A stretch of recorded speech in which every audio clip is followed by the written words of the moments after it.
サワディーカップ、カオさんは県に任せろ、カオ県です。僕は約2年半バンコクで大麻屋さんを運営していて、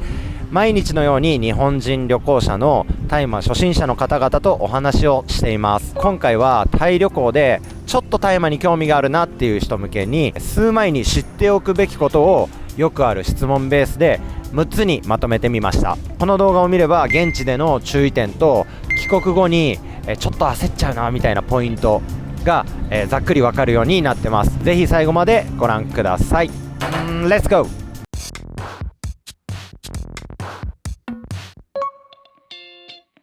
ー。結論から言うと、お酒で酔っ払う感じとは結構違うと思います。ただ初めて大麻を吸う方で最初の感覚がほろ酔いの感覚に近いという方は結構いらっしゃいます。お酒ってテンションがバーって上がったり勢いがついたり、人によってはちょっと気が大きくなったりするじゃないですか。それに対して大麻はどちらかというとリラックスしたりふわーっとした感覚になったり、音楽とか味がいつもより強く感じたりっていう人が多いです。ただ量が多すぎるとぼーっとしたりちょっと不安っぽくなったりだるくなったり眠くなったりっていう感覚になることもあります。なので初心者の人はお酒みたいにいけるっしょみたいな感覚ではいかない方がいいです。なので僕が推奨してる初めての吸い方は一服二服して10分から15分ぐらい待ってください。でさっきの一服二服でどのくらい効果が来てるんだろうかっていうのを自分の感覚を観察しながら確かめながらちょっとずつ吸い足して階段を上っていくっていう感覚ですね。ちょうどいいところで止めるっていうのが本当に重要なので、ちょうどいいところを探すためにはまず一服二服したら待ってみてください。結局一番多い失敗が自分の感覚を観察せずにだいたいこのぐらいでしょうみたいな感覚で吸っちゃうことですね。効果が来るまで時間差があるので、その間で結構吸っちゃって10分後か20分後ぐらいにその効果がズドンってきて、うわやばいかもってなるパターンが結構多いです。これは何にでも言えると思うんですが、量ですね。量の調節、ちゃんと自分の感覚を観察して自分のちょうどいいところで止めて楽しんでください。一番やってほしくないのは酔っ払った勢いでノリで吸っちゃうことですね。よくバッドトリップっていう言葉が聞いたことがある方もいると思うんですけど、基本的にはバッドトリップっていうのは不安要素がですねたくさんあって、その不安が増幅してくることによって引き起こされるパターンが多いです。例えばノリで吸っちゃうと、まず信頼できる人かどうなのかっていう不安要素が残ってます。この人が売ってくれる大麻も不安ですよね。どんなものかも分かんないし、で言葉も分かんなかったらより説明も分かんないし、ノリだとしたらその場所だったりっていうのも落ち着ける場所かどうなのかっていうのもちょっとよくは分かんない不安ですよね。そこもでそういう不安要素が残っているとバッドトリップになる可能性が高いです。逆に言うとバッドトリップを回避する方法は、その不安要素を一つ一つあらかじめ消していくっていうことが重要になります。例えばちゃんと安心して信頼できる人から買う、それは自分が行きつけのお店でもいいし、知ったこと面識のあるお店でもいいし、前々から調べてここだったら大丈夫そうだなっていう安心感が得られてるお店とか、そういう話ですね。あとは言葉がちゃんと通じるとかですね、意思の疎通ができるとかも安心感につながりますよね。であとちゃんと説明を聞く。この大麻はどういうものでどういう効果が期待できるのか、でどういうペースで吸えばいいのか、でそういう説明をちゃんと受けて納得すると不安要素が少しずつ消えていくっていう感じになります。できるだけ不安要素を消していくことを、セッティングとかセットっていうんですけど、もう何も心配の要素がないよっていう状態を吸う前に作るっていうのが一番大事です。これがバッドトリップ回避ですね。そうすれば楽しくリラックスして安心して楽しむことができると思います。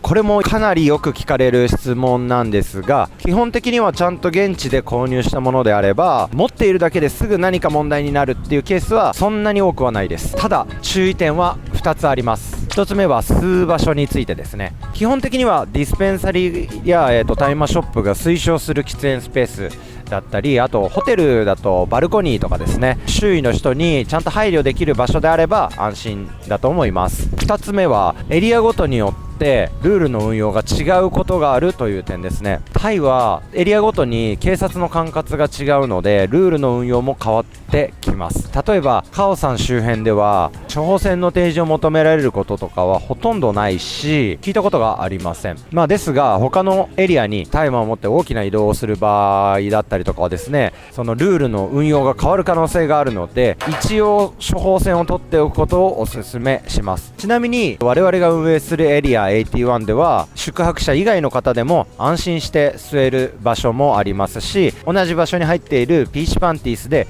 処方箋のご案内もできますので、ぜひ必要な場合はお越しください。基本的には次の日にお酒みたいな二日酔いでなんか頭痛い、ゲロゲロは動けないみたいな感じで観光できなくなるみたいなことはあまりないと思います。っていうのもだいたい吸う場合は効果が4時間ぐらいなんですね。寝る前に吸ったとしても、睡眠4時間以上取れば基本的には抜けてるので心配ないと思います。ただめっちゃ吸いすぎたとかたくさん摂取した日の次の日はちょっと朝が眠かったりぼーっとした感じが残る人もいます。ただそのぐらいですね。なので次の日の予定が朝早くからある日とかは少量から試すのがいいと思います。ちなみに大麻成分が入ったクッキーとかブラウニーとかグミのことをエディブルって言うんですけど、実はこれは法律的にはグレーゾーンです。なので推奨はしませんが、ぶっちゃけどこでも売ってるんであえて触れさせていただきます。このエディブルっていうのは食べて胃の消化スピードでじわじわと効いてくるので効果時間が吸うよりもだいぶ長いです。具体的に言うと食べた後1時間後から効果が始まります。でそっから5、6時間ぐらいゆっくり長く効いてるので、食べた時間帯とかまたは THC の含有量が高いものを食べた場合は次の日もぼーっとだるいなみたいな感じで残る可能性があります。なのでそのエディブルの扱いは少し注意が必要です。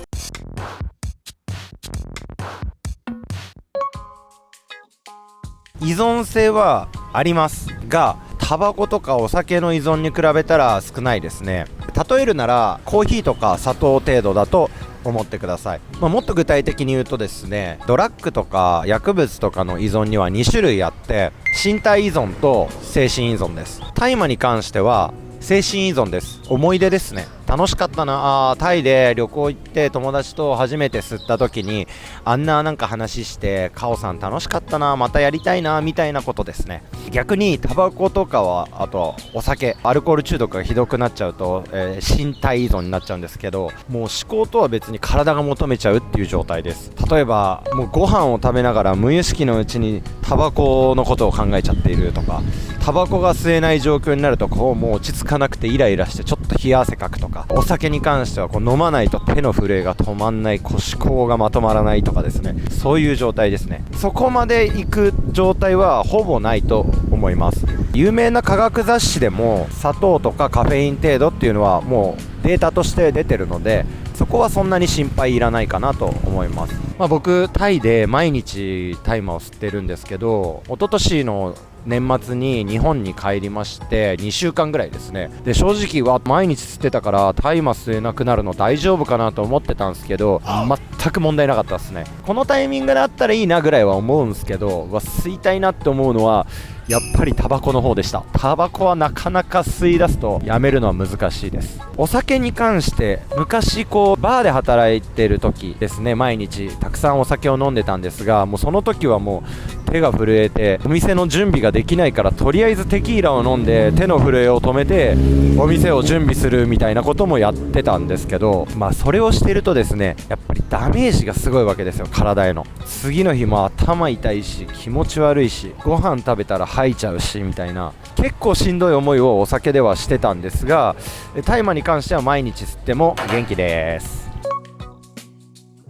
こちらも結構リアルな質問なんですけど、尿検査で反応が出る可能性はあります。ただこの件に関しては合報告に3ヶ月以内に渡航歴がある方に関しては、もし尿から THC が反応が出たとしても取り締まりの対象にはならないと、国会でも言っていたので、これは間違いないと思います。日本の法律の話と会社のルールの話は別で、会社によっては就業規則的にアウトな場合もあるのでお気をつけください。特に運転系、医療系、航空系、あと公務系みたいに厳しい職種の人はかなり慎重になった方がいいみたいです。なので検査が近い人とか、不安要素がある人はやめておくっていうのが、一番安全かと思います。これもですね、皆さんすごく心配されるポイントだと思います。例えば匂いが大丈夫かなとか、なんか犬に嗅ぎ回されないかなとか、そういう不安はあるかと思うんですが、基本的に大麻さえ持っていなければ大丈夫です。なのでたくさん大麻を買った方とかは、特に帰国前に、一度荷物を広げてですね、大麻チェックっていうのをやってください。日本っていう国はですね 0.01g とかほんと少量でもアウトになってしまう国なので、バカらしいじゃないですか。そんなんで捕まりたくないので、しっかりとチェックして植物片がついてないかとか、ポケットに大麻が紛れてないかとか、そういうのをチェックしていただければ基本的には大丈夫です。最後にですね、今日お話ししたことを押さえておけば、タイはすごく開放感があって遊びやすい楽しい国なので、思う存分楽しんでください。タイに来る前にですね、もう一度この動画を見直してぜひ遊びに来てください。この動画が少しでもためになったよとか面白かったよって方は、ぜひいいねボタンとチャンネル登録よろしくお願いします。それではご視聴ありがとうございました。バイバーイ。